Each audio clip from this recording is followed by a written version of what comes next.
Actually, today I'm working on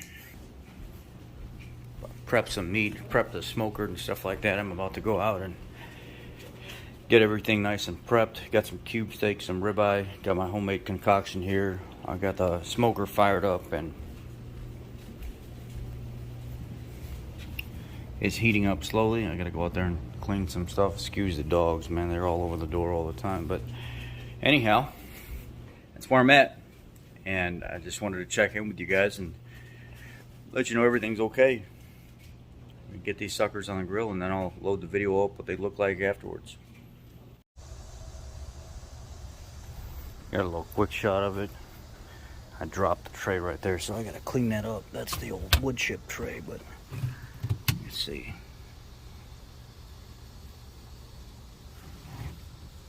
We'll check back here in a while and see what it looks like.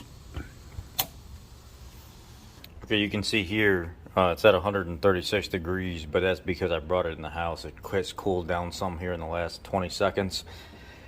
But I cook these until they get to about 140 to 145 degrees internally, which only takes about an hour in a smoker, honestly, because they're 3/4 inch cut.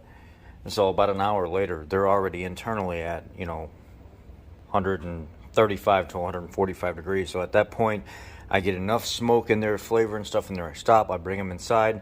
I'll let them rest a little bit. They are very, very soft, very, very tender. And when I take the meat out of the refrigerator, I wait until they're room temperature before I put them in the smoker anyway. You can see I can pull this meat apart by hand.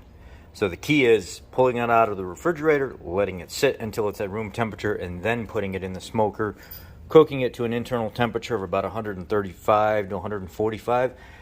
Bring it in the house, let it sit. You're only going to have about 45 minutes to an hour in the smoker before the internal temperature is there. Let it rest a little bit, and then take it and sear it in a cast iron skillet or some kind of skillet of your choice. And my God, just the best ribeye that you'll ever taste in your life. But you got to do it on real high heat. It's got to be quick. In the pan, sear, flip it over, sear, a little bit of butter, done. All right, I've got the pan nice and hot. Got some butter in there. I'm going to melt this butter. I'm going to get the steak and sear it, 2 minutes on each side. I like mine a little red, a little bloody. I don't like mine medium or even close to medium. The more you cook it, the more you cook out the nutrients anyway, right? So whatever good is there, it's cooked right out of it. I'll pass on all that. I want the good stuff. So I get nice and hot, and we'll toss those steaks in there for about a minute and a half, 2.5 minutes on each side, and done. I get a nice sear going on each side, and then flip it. Done. Got the lighter sear down here for the more like rare, medium rare type, and I've got more of like a medium going on here. I'm going to go ahead and lightly flip these around a little bit in the butter and pull them out as well.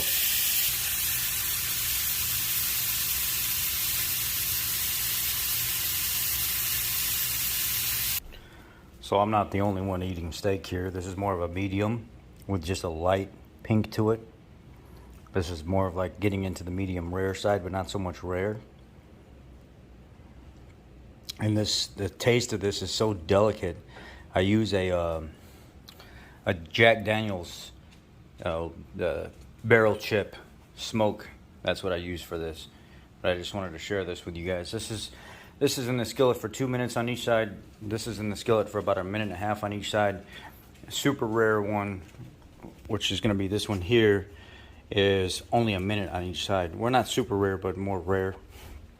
And or you could pull it out of your smoker sooner. Instead of pulling it out at 140 or 145, pull it out at like 125. So that way that when you put it in the skillet, you have more room to control your sear. Here it's just, I only had enough room for a light sear, or else this would have been overcooked. Right now it's super moist, super juicy, and has a lot of flavor.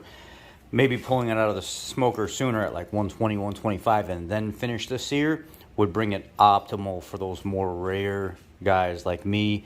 This is just slightly a little too long in the cooker. Next time I'll be pulling it out at about 120, 125 and not waiting until 140, 145 because they're a little harder to control what I wanted here. But it turned out great. So a lot of flavor in this, so I just wanted to share that with you guys. This is probably the most delicate ribeye I've tasted, smoked and then seared. It's very, very nice. Y'all be blessed.